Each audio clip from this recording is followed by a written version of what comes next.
Bien. ¿Cómo evade el campo? ¿Cómo evade el campo? Mirá estos datos y ya lo vamos a profundizar con Irina Hauser. Esto del mes de enero y principio de febrero. Mirá cómo el Ministerio de Seguridad ha hecho procedimientos que ha logrado incautar esta mercadería que se iba a contrabandear. El 27 de enero, Prefectura secuestró casi 10 toneladas de soja y maíz de origen ilegal. El 30 de enero, transportaban 58 toneladas de soja sin el aval legal correspondiente.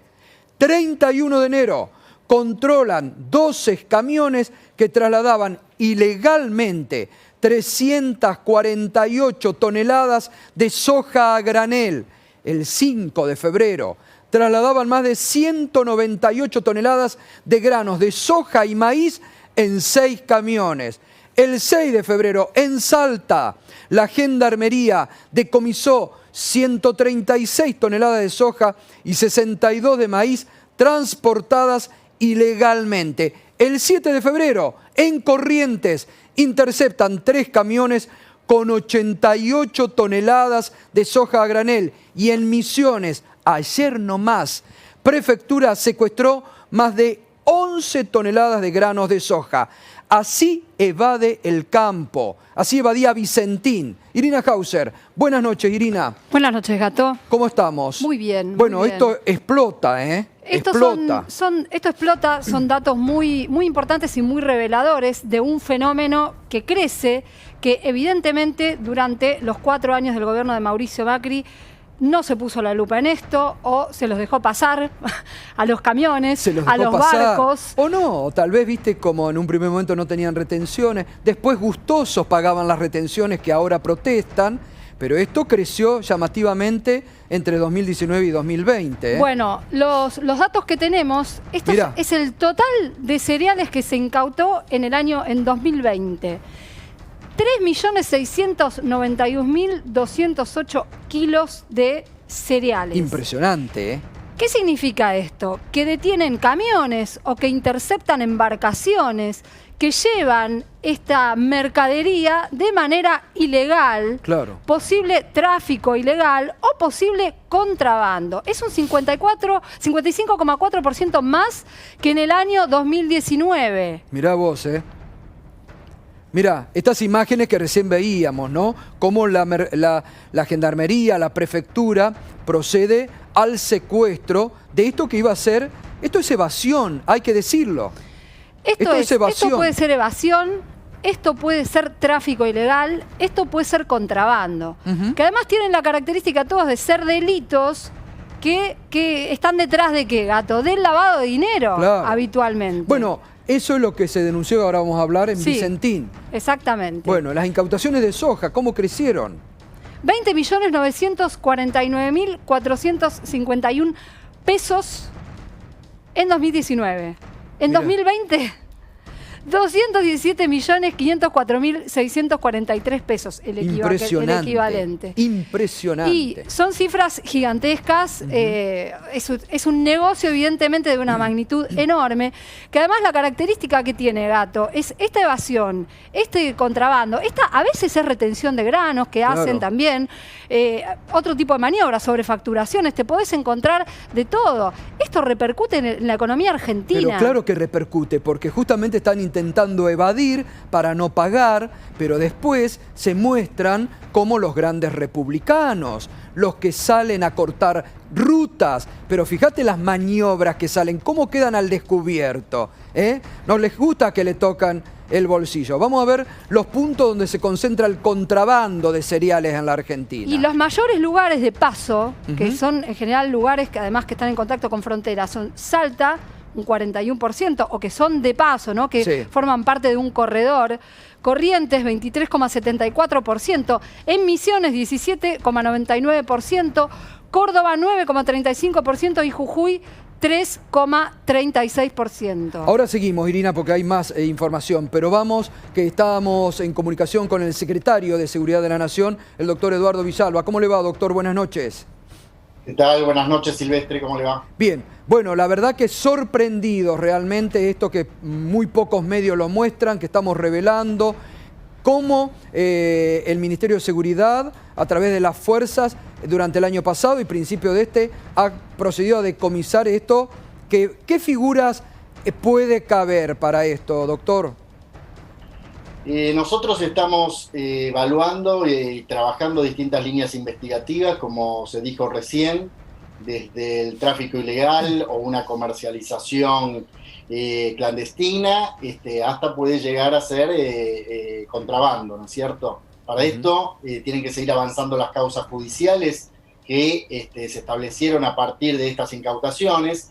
Y también algo muy importante, un trabajo en conjunto que se está implementando con la AFIP, con la aduana, con agroindustria, con otros organismos de gobierno a partir de todas estas incautaciones que se han ilustrado en el programa recién.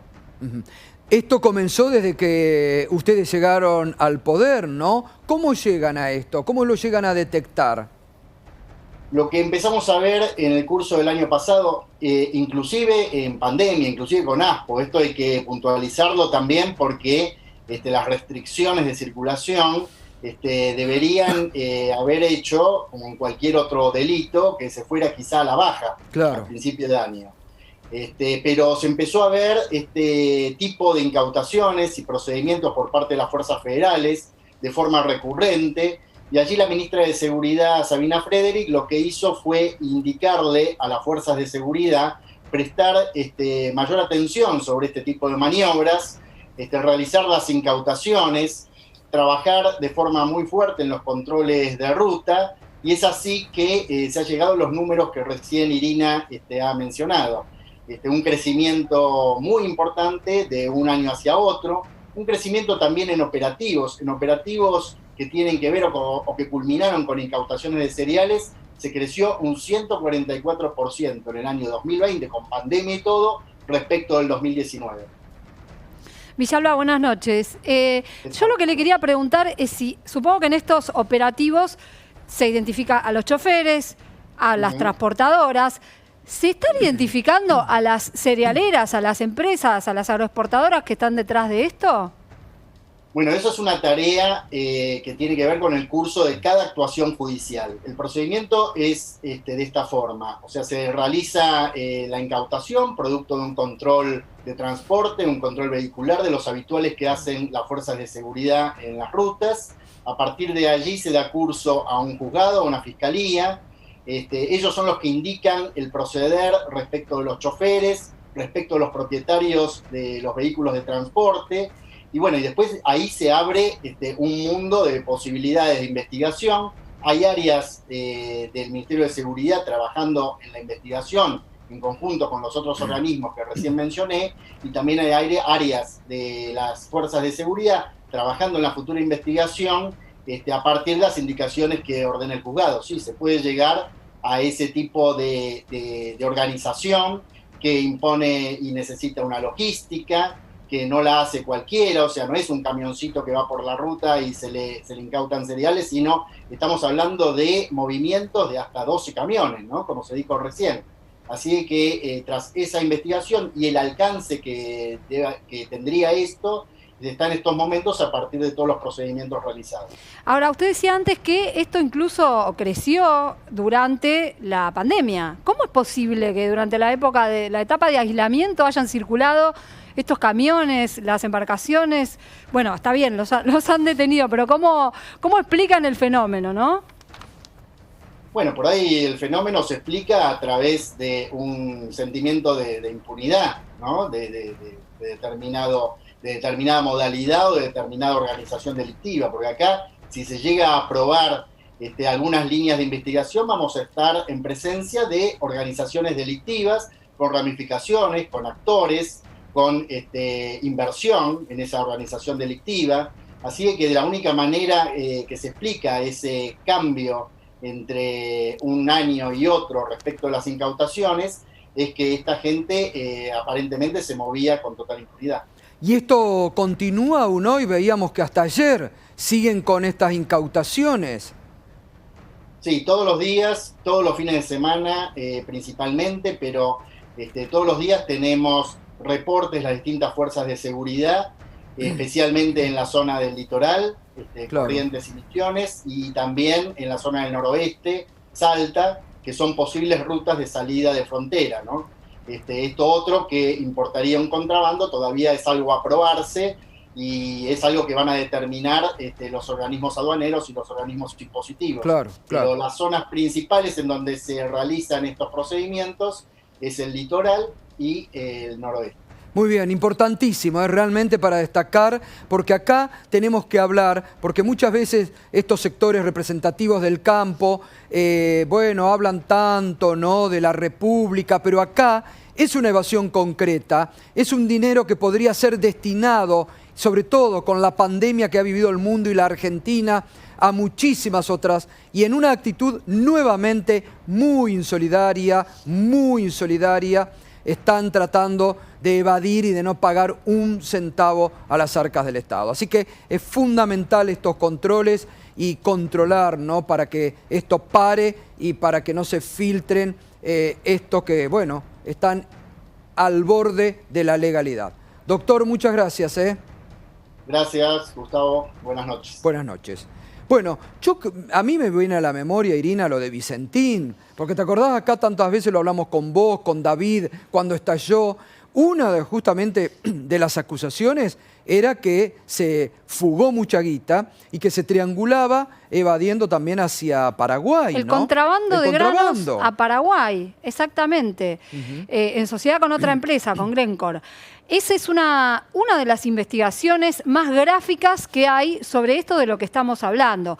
¿Cuál es el tema, además, de la evasión? Cuando las cerealeras exportan, venden su mercadería por un circuito ilegal, además de la evasión, se está evitando el ingreso de divisas. Totalmente. Y eso lo que hace es forzar procesos de devaluación acá en el país. ¿Y eso qué hace? Aumentar los precios. ¿Qué quiero decir con esto? Que esto repercute en el bolsillo de cualquier ciudadano o ciudadana. Total. Es Bueno, el resultado de esa cadena. Fíjate vos qué bien tu análisis, Irina, porque vos decís, también hace presión para una devaluación. El año pasado, estos sectores también presionaban junto al periodismo de guerra para que el gobierno sí o sí devalúen, no pudieron hacerlo. Es decir, hay que tener realmente la visión de cómo buscan joder todo el tiempo, no solo a un gobierno, también a los argentinos, Por esto que te digo, es importante Sí. que el Estado esté poniendo el foco en esto, lo Total. pone el Ministerio de Seguridad, lo ponen otros organismos, como señalaba Villalba recién, y también lo está poniendo, que esto es muy importante, la Unidad de Información Financiera, que es la que tiene que controlar y perseguir las maniobras de lavado de dinero. ¿Está investigando la UIF? Está en la causa de Vicentín, se presentó como querellante, vos sabés que esa causa se desmembró, Sí. y la parte que se refiere al contrabando está en un juzgado de Santa Fe. Está presentada también en otra causa contra la cerealera Bunge, que está acusada de haber adulterado documentación precisamente con la Claro. sospecha de que se intente esta venta ilegal. Y después hay varias donde no está identificada la empresa, pero son varias presentaciones de querellas, también en la provincia de Salta y en Corrientes, donde lo que se encontraron son camiones con grandes cargamentos. Bien, después vamos a hablar de parques eólicos. Claro, Muy bien. otro gran tema. Gracias, Irina. De nada. Enseguidita.